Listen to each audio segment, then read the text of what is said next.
Hey gang, do you grind your teeth in your sleep like I do? If so, you and I are among 40 million other Americans who do. Now, whether it's stress, anxiety, or an abnormal bite, chronic teeth grinding will lead to worn enamel, tooth decay, sleeplessness, and expensive dental procedures. Now, the number one teeth grinding prevention is recommended by dentists, and that's the custom fitted night guard. However, it's costly, with the average dentist charging $300 per guard, and you grind through those several times per year, or your teeth move like mine did and they no longer fit.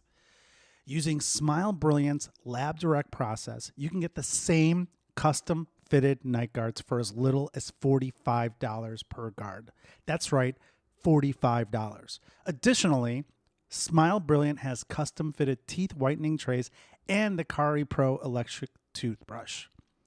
Head over to smilebrilliant.com and use singles only at checkout for 30% off. Once again, hit up our sponsor, Smile Brilliant, at www.smilebrilliant.com and use singles only, all capital letters, all one word, at checkout for 30% off. You are welcome.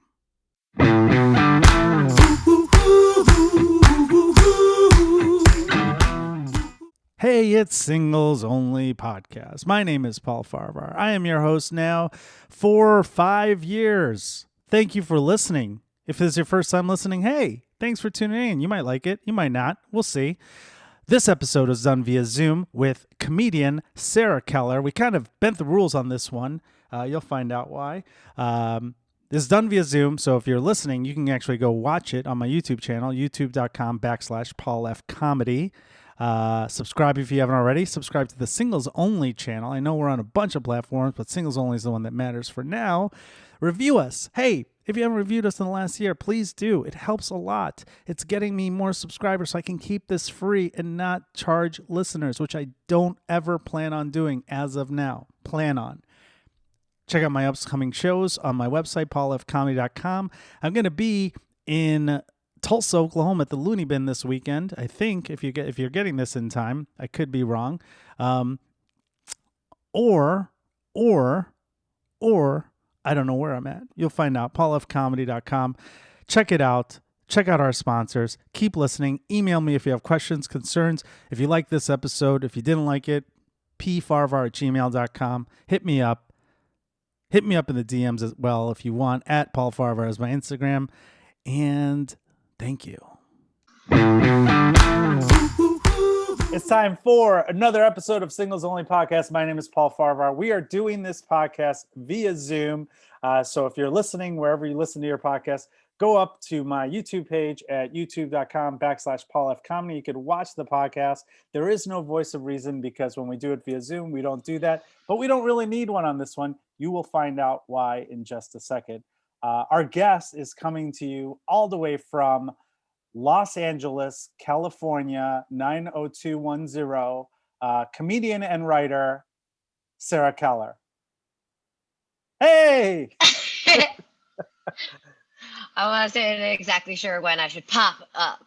Yes. Well, now you told them the whole scoop, so you let them behind the fourth wall. I'm sorry. We got to start the whole thing over. No, I'm just kidding. I'm just Okay. kidding. Nobody cares about how you come onto the screen. Sarah, it was awesome working with you. So I don't know if you remember. I think we worked together back in LA a long time ago, but I think during the pandemic, we also were in the same city in, I think, was it Minneapolis that we were doing shows? Yeah, because that's the only place I did like live shows. Right, I remember. So it must have been with Craig. Craig Conant. Yeah, that's right. We were at Craig Conant. Yeah, that was a weekend I was out there. That was when I had gotten a taste of comedy by doing a show where in a place that didn't believe in COVID. I'm like, I can't do Zoom anymore. So I took any and every show that came my way, like an idiot. So no, I probably should have done that instead of retreat into my home and into myself, really. Well, I got COVID in December, and then after that, I was like, I'm immune now. I was like, I'll do anything. I'll shake hands. I don't care anymore. So This past like just like 3 months, 4 months ago, five months Yeah, ago. I got it. Okay, I was safe for a while, and then I went to Florida, and then within 2 days of being with my family, I had COVID. It was pretty amazing. So that light, makes sense. by the way. I But actually caught it the week before Los Angeles shut down. oh wow, okay. Yeah, so I had it like the week that we like first got our stay-at-home orders. I was sick then, but I still was like so nervous about Yeah. like re-catching it since they didn't know for sure, and I was like, I got really really sick. I don't know about you. Did you? No, I had a super light case. I got really lucky. But I still have like COVID brain. I don't know if you have that, but I forget Yep. words and names. That's it. And Yes. a friend of mine had it. He said it lasted for a year and then he was fine. So, Mine is starting to get better, and I don't know if that's like because the world is coming back, so like I'm forced to use my brain more, sure. but it definitely like I would say 8 months of like I would forget the word pillow and be like, what is this? What is Yeah. this thing? Like, Yeah. yeah, it was scary. Like I was like my grandma just died from dementia, and I was like, do I have dementia at this age? Like, is that what's It's happening to me? crazy.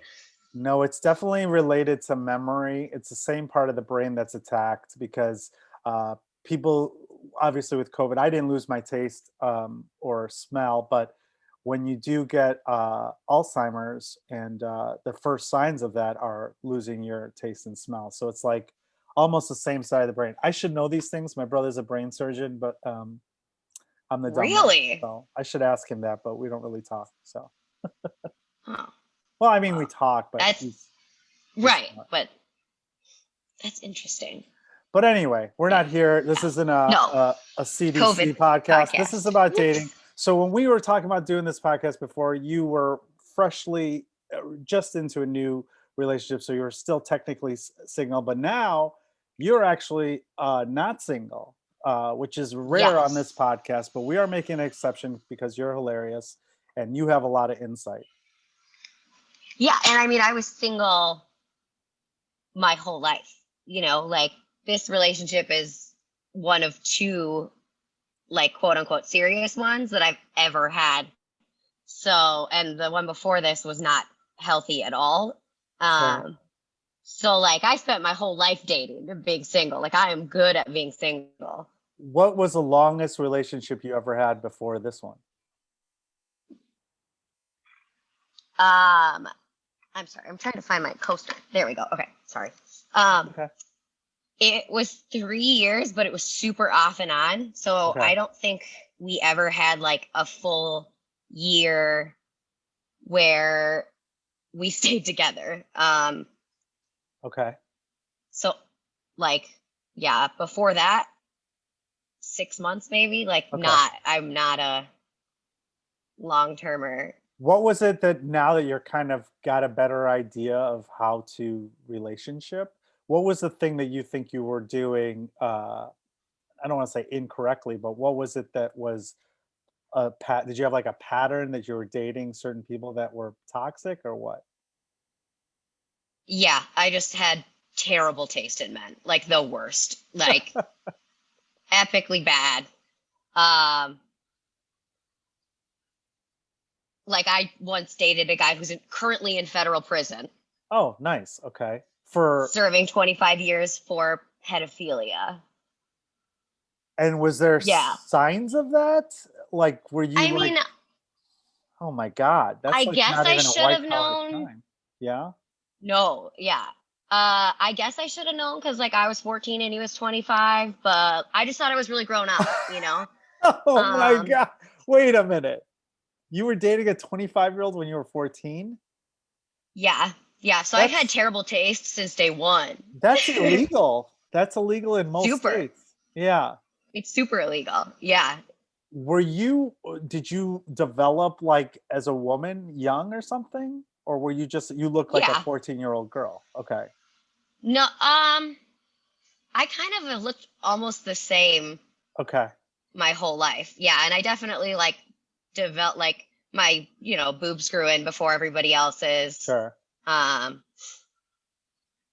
I liked hanging out with older people. Like, even now, I'm convinced I'm a 90-year-old woman trapped in this body. Okay. Well, that's I just bought a pill organizer, and I'm like, I've officially transitioned. Like, yeah. it's fine. That's what you officially give up. Now, okay, so you made bad decisions. Clearly, one was in prison or is in prison, and it Is sounds currently in like prison. he was he might have had a type that didn't change. Yeah. Like you kept it getting didn't older, change. but he just stayed in that same high school or junior Yeah. high, depending on how he grew or didn't grow. What other bad things were you do, like in terms of bad picking? What were you picking up? I would date like emotionally unavailable, or like I love alcoholics. They're my jam. Okay. Yeah, so it was usually like alcoholic, and then like the 3-year relationship, like he just cheated on me constantly, and I think he's probably has an alcohol problem too, and a lie, he just could not tell the truth about anything. Like, he would lie about dumb stuff and be like, yeah, I went to the Chevron for gas, when he really went to like a Texaco, and you're like, I don't care, dude. Like, it was like pathological, like crazy stuff. Was this in LA or somewhere else? Yeah. Okay. How long Yeah. have you been dating or how long have you been in LA? 9.5 years. Okay. So, is there we've had people on that talk about dating in LA and how it's different. You dated where'd you grow up, in Minnesota or? Yes. Okay. So you dated in the Midwest and you've dated in LA and now you're dating in LA. What is it that you found the biggest difference, I guess, that you hear, or whether you see it or experience it or you've heard?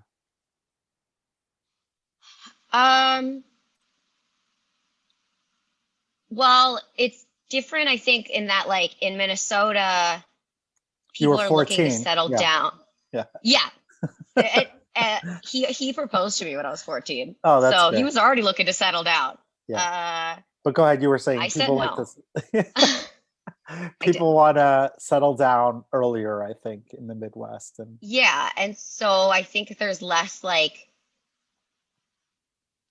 playing the field, and more like it feels like it's more shit or get off the pot. Like, if this Right. isn't going anywhere, let's not pursue it. Where I feel like in LA, it's like, you're lonely, I'm lonely. Yeah, we'll just fuck around with each other. Oh, sorry. Am you I can allowed to swear. swear? No, of course. Okay. You can do whatever the fuck you want. We'll just fuck around with each other and each other's emotions for 2 years, and then it'll just peter out. Like. Sure.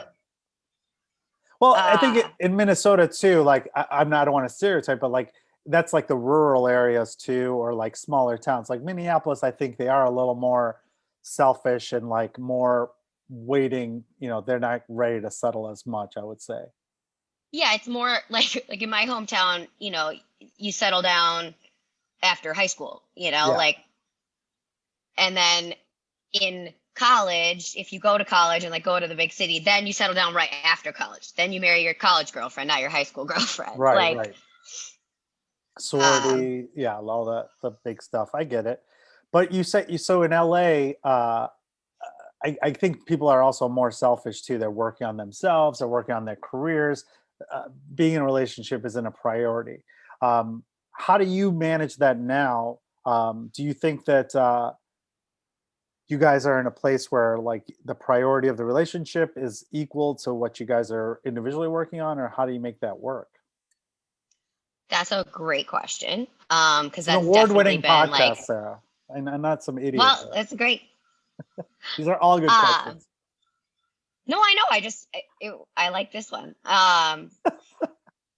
Especially. I'm sorry. I will never give you praise again, because clearly you can't handle it. I don't like praise, but anyway, yes. Because I think that definitely was part of it. Like, for me, especially like in college, like, I knew I was going to move out here, and so I wasn't going to have a serious relationship, because I Right. wasn't going to let anything stop me from coming here. And then once I got here, I'm like, I'm here to work and achieve my dream, not like find a partner for my life. So if anyone got in the way, I was like, okay, bye. Right. With this partner, it's awesome because like he is gone 2 weeks a month. He Okay. has a daughter in Indiana. And so he splits custody 50-50 with his ex-wife. So he spends 2 weeks like being a full-time stay-at-home dad with his daughter in in Indiana. And then he spends 2 weeks out here where he's a pilot. Wow. And so he's technically like on call when he's here. So, we might not get the full 2 weeks together, but since the pandemic, like he hasn't been flying at all. So we've actually had half and half together, which leads me to my second point and so just having that built-in break is really nice for my career Yeah. because it's like I spend, 2 weeks with him focusing on him, and then he leaves, and then I spend 2 weeks just focusing on me. That's a And if I perfect don't get something relationship. done, I miss him, but it's great because it's like I miss him then. Right. And since it has been the pandemic, like we've been able to spend all our time together working on our relationship and nurturing and building it without career distractions because there just haven't been, you know. And so I think like right now we're at a really solid place where we like communicate really well, we respect each other, and like I definitely think there's going to be an adjustment going back to like being busy and not seeing each other as much. But it'll be painful, but like in a just because we miss each other kind of way, Right. not in a painful like this is putting strain on our relationship that we can't handle. Right. Well, it's almost like you have a All long distance relationship that you guys were forced to be together more often, but you survived it. So now you yeah, go back to whatever normalcy is. And I think that that's healthy to have. That's why I kind of prefer long distance relationships, because when you're in town, it's like the honeymoon period always is there. And then when yeah, they're gone, you kind of like miss them, but you also get to work on your shit and whatever it is that you're pursuing. So you have a good deal. And he's a ex- pilot. That's like a top people career that people want to date.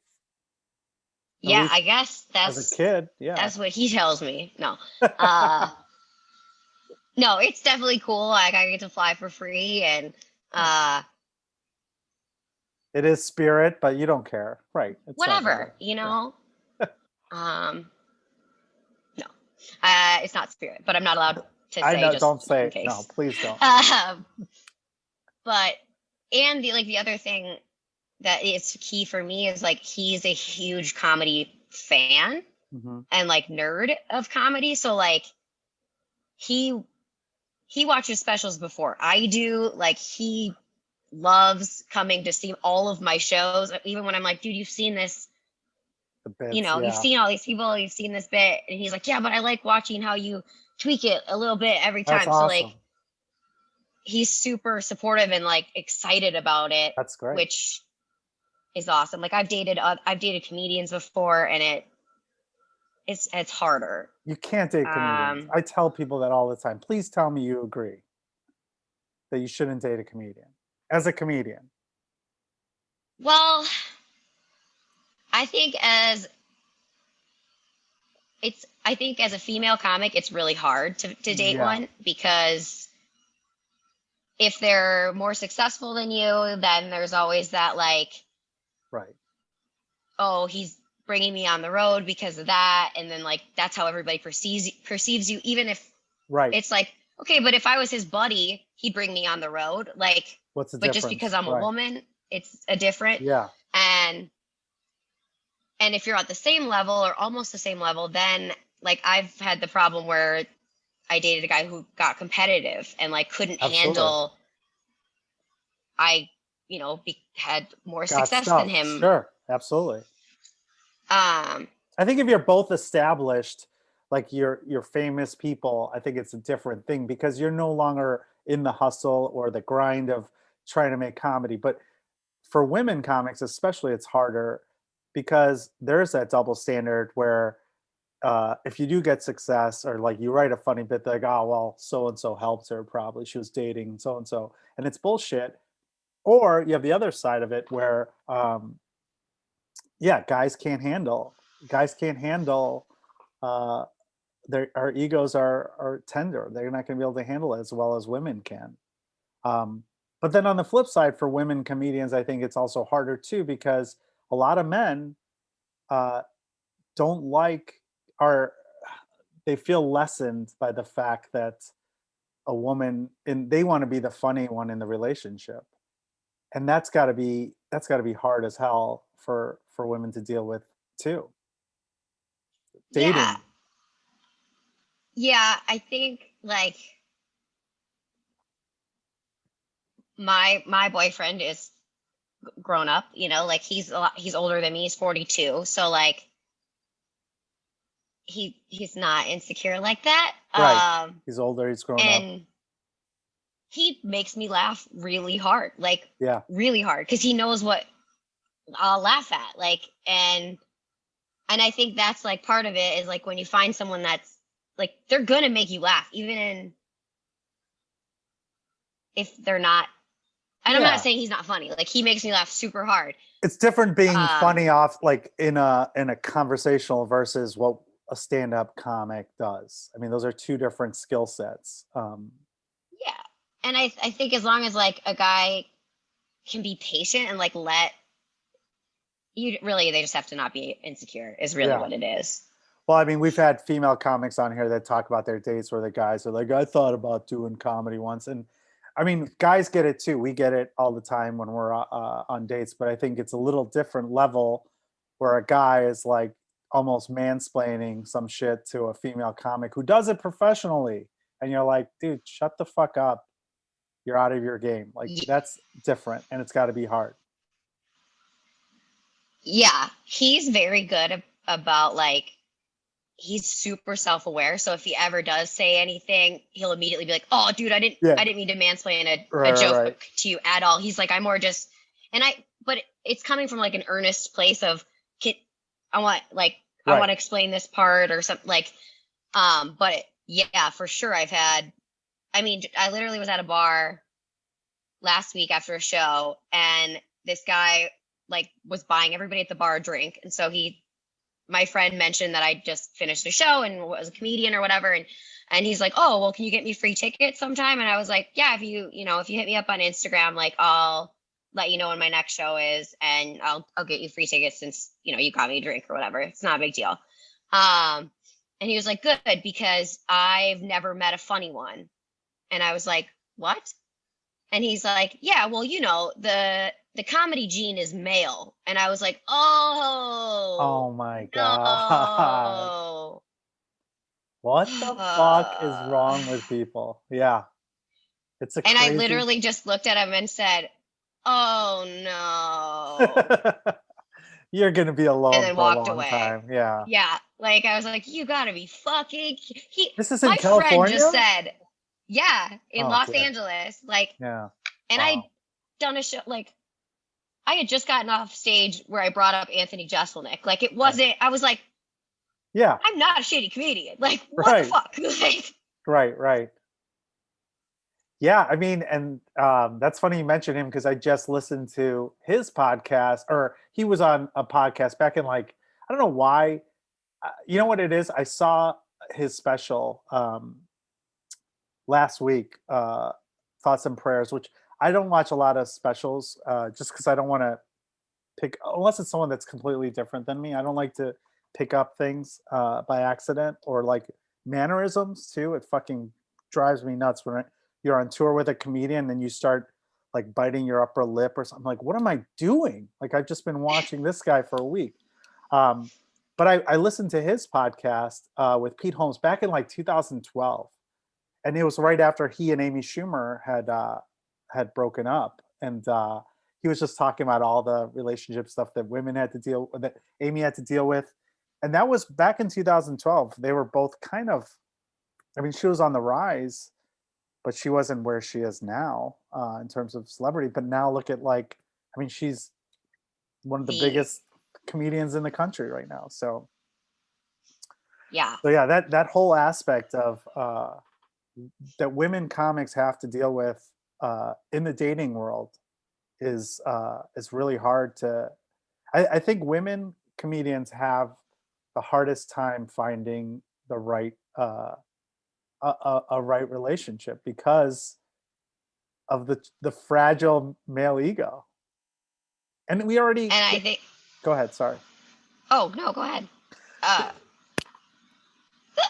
you go. just I was just gonna say, I think like because of that, like that's part of the reason I wasn't in a rush and wasn't like looking for Right. anything and was kind of like whatever, because I look at Nikki Glazer and Eliza and Amy, and I'm like, none, like Nikki's still single. I'm like, none of them got married or engaged before 35. Right. Like, so I'm like, I have plenty of time. I'm fine. Like, and all of them, you know, like established their careers before getting into a relationship. And I'm like, there has to be a reason for that. Right. Well, So I think that's helpful for on both sides of the spectrum. For me, I think that's important too.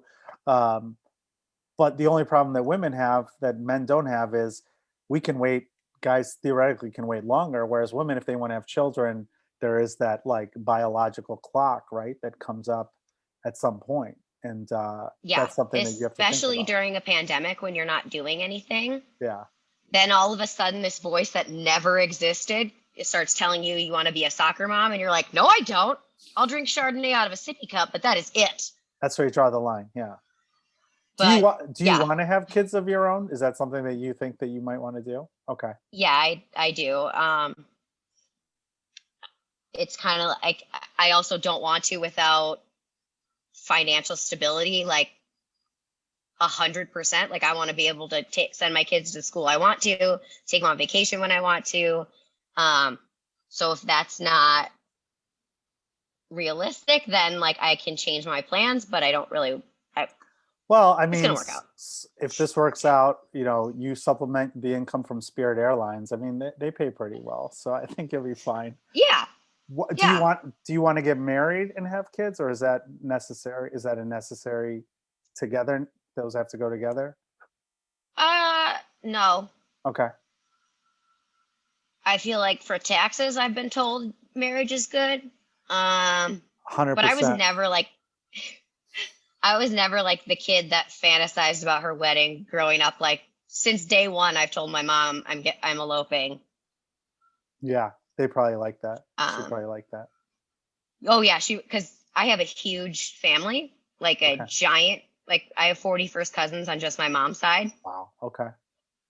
So I couldn't have an under 200 person wedding. It, it would be impossible. So I'm like, then no one's coming. Yeah. And my mom's like, good idea. Let's save the money. And I'm like, great. Oh, nice. I I'd rather think go on the dopest honeymoon. there you go. My brother, they eloped, him and his wife, and they wanted to get married in Vegas. And my parents, each of them have 8 siblings. So they have also, I have a lot of cousins and everything. So they compromised with 30 people at the wedding at the Bellagio, and it was like major. It caused a lot of rifts. To this Yeah. day, like 10, 15 years later, people are still pissed about it. So Yeah. just My family would not accept some people being invited. And I wouldn't be able to make that choice. Like, yeah. um, so I just want pretty pictures and a ring. I don't actually even need the ceremony or anything. I just want pretty pictures and a pretty dress. And I wouldn't, you know, I want a diamond ring. Well, you said pictures and a ring, and then you said dress. So that's 3 things, Sarah. Okay, well, yeah, 3 things. That's it? Hmm. Okay. I'm gonna just see if you add a fourth. Um, what is what are the like before you found the Spirit Airlines pilot? What are the other things that what are the things that you learned that you like to get here? Where you're like, okay, I'm not doing that again. We're like, Was it dating a comedian? You're like, I'm not going to do that again. Was it dating people that live on the east side? I don't know. What are the rules? I am such a snob. I wouldn't even like, although I guess my boyfriend was living in Santa Monica when we first started dating. That's a trek. Which felt, yeah. But it was also at the beginning of the pandemic though, so No traffic. no traffic. Right. For people that don't understand, LA, you can be 10 miles. I mean, Santa Monica versus Hollywood Hills versus Highland or La Brea. I mean, these are all places that in Chicago would take 30, 40 minutes in traffic, which is bad. In LA, it's hour upon hour of traffic, and it's not going to work. Yeah. On our second date, actually, my boyfriend was coming to see me and he was leaving during rush hour. And I told him, I was like, hey, it's going to take you a long time. Just so you know, like it's probably going to take you like almost 2 hours. And he's like, no, it says an hour and 15. I'm like, I'm just telling you. And he, you know, like from Santa Monica to Hollywood, it's like, there's nothing to stop at. And he peed his pants. Oh no. He couldn't get to a bathroom and he had to call me and be like, I'm outside your place, but I'm embarrassed because I peed my pants and I don't know what to do. I was like, well, do you have other pants? I was like, come inside. You can shower. I'll find pants awesome. for you. Like, it's not a big deal. That's good. So that's funny. That's how bad. You overlooked the pants peeing. Yeah. Who has had pee pants? I mean, come on. I mean, I haven't peed my pants, but I've also I've got an amazing bladder. Urethra? Like I can hold. Is that what the button is? I don't know what it is, but I can go I don't know. Like I won't get up on a plane for 3 hours if I have to pee, just because I don't want to deal with having. I have to sit in the aisle seat because I will pee every 45 minutes. Yeah, I won't deal with that. But anyway, so that was a second date? Distance. Yeah. Wow. Okay. The first date was really good. Okay. So that's why you overlook the pants peeing. Yeah. What are the other deal breakers? Like, what are the other things that you learn? You're like, okay, I'm not gonna do that again. Obviously, peeing pants is a threshold. If that's not a threshold, then I think there should be you shouldn't have many deal breakers. I do that are more like dishonesty. I won't tolerate being lied to at all, and unfortunately, that's like super common. I would assume that prison is probably one that you're not gonna criminal background checks. I mean, it depends on. Depends on the crime. I've honestly never run a criminal background check on anyone I've dated. Okay. Clearly. Yeah. Dishonesty, no. Pants peeing, crime, okay. Got it. I feel like that's pretty much it. Like, what if they like have? I got it. Okay, I can't. First of all, I think that there's going to be like, did you have a type where you would be like, okay, if you lined up the 5 guys you dated before now, do they all look the same, or do they have like some commonality where you go through the list? You're like, older guys, were they all like older than you? Were they all like taller? Were they all like blonde hair? All older, except I did date a guy 3 years younger than me for like 5 months once, but that was it. Okay. So all older, all I guess taller than me, but not like heights varied. Like my current boyfriend is 5'9", I think, and I've dated 6'4". Like, okay. White guys, black guys, all sorts of, where they all look the same, blonde hair, redheads. No, I would say mostly white guys, but I've dated black guys, and hair is, I've dated gingers, blondes, dark features. Baldies? Yeah. Wow. Yeah, right now I'm dating blonde hair, blue eyed, which even like all my friends are like, that's not your type at all. And I'm like, yeah, I know it. there has I to just be want to have see-through babies, I guess. there has to be like deal breakers in the sense of like whether it's religion, politics, music, or comedy. Like, what if this guy is like completely honest, but his favorite comedian is like, I don't know, like Jeff Dunham, and he loves country music, or I don't know. I'm trying to think of what the opposite No, of what you it's so listen to. funny because I would say if you can't tolerate country music, that would be because that's my favorite. Okay, fair. And I want somebody that like my boyfriend did not like country music until we started dating, and now he does.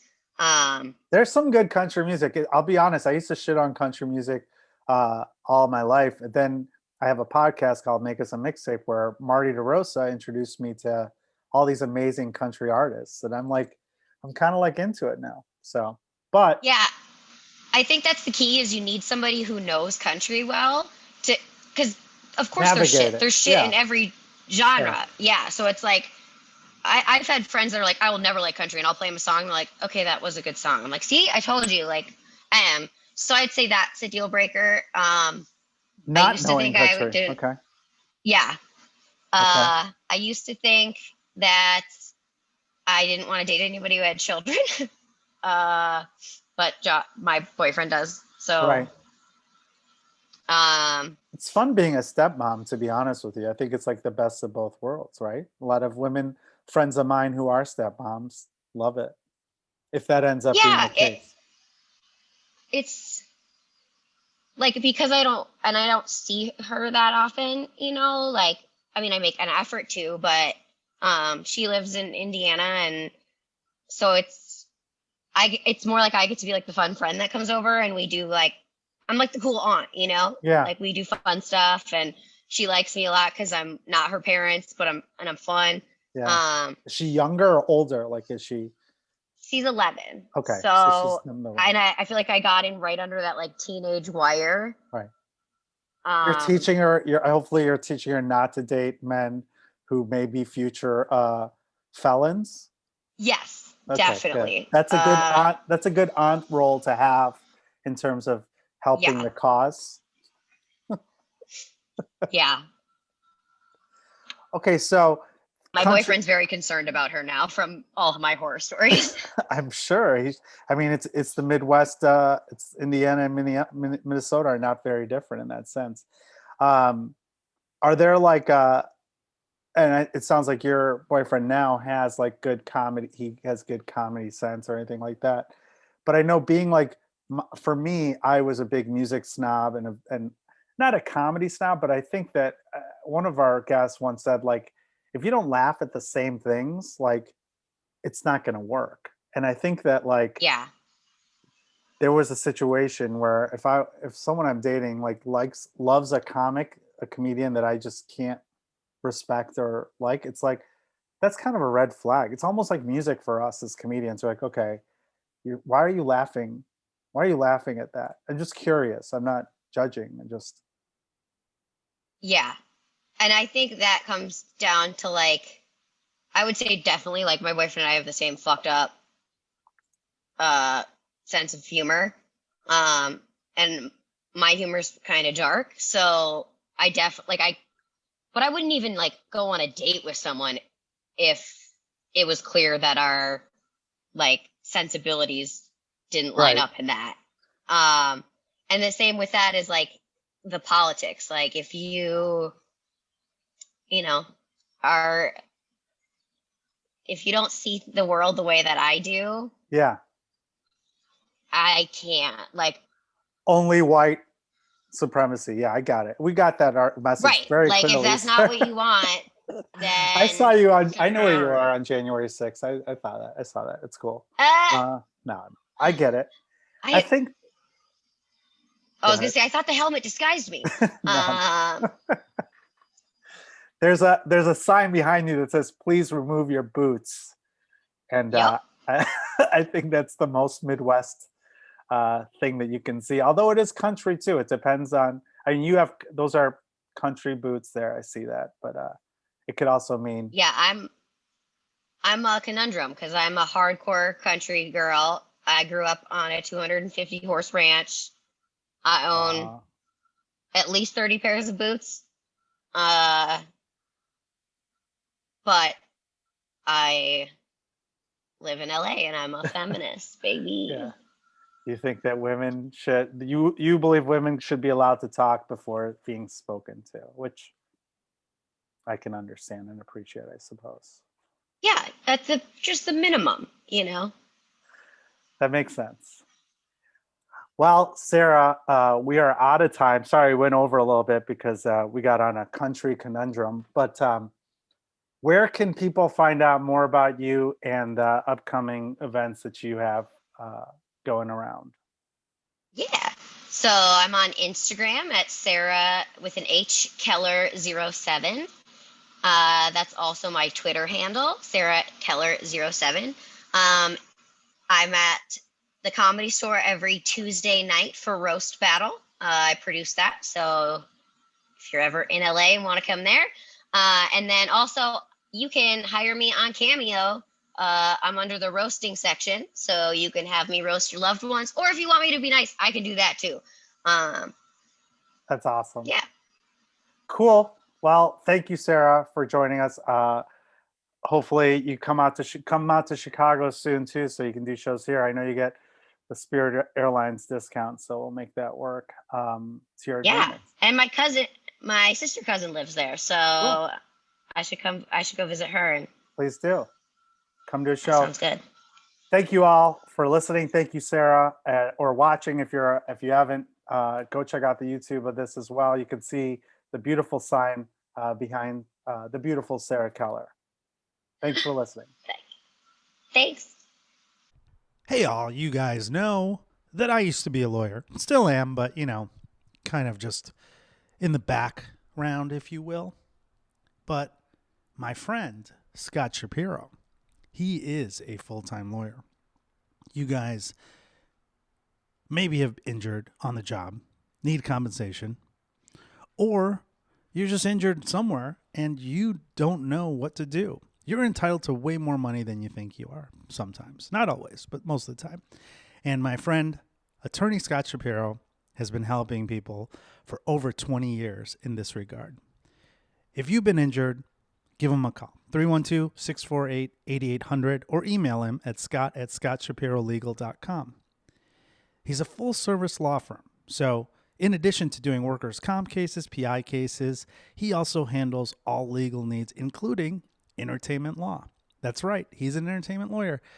He's worked on a lot of musicians' cases, a lot of contracts, negotiations, and reviews of contracts for your needs, whether you're a comedian, musician, all that good stuff. All his consultations are free of charge initially. So don't take a chance and wait. Call him, 312-648-8800, or check out his website, scottshapirolegal.com. Call him today. Tell him I sent you. You will not regret it. I'm still standing on my feet.